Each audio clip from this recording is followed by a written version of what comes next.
Tony Hill tucked his hands behind his head and stared up at the ceiling. There was a fine web of cracks around the elaborate plaster rose which surrounded the light fitting, but he was oblivious to it. The faint light of dawn, tinged with the orange of sodium street lamps, filtered in through a triangular gap at the top of his curtains, but he had no interest in that either.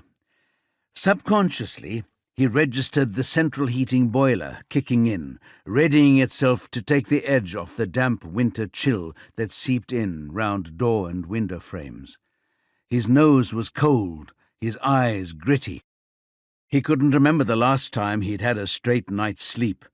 His concern about what he had to get through that day was part of the reason for the night's interrupted dreams. But there was more than that, much more. As if today wasn't more than enough to worry about. He knew what was expected of him, but delivering it was another story.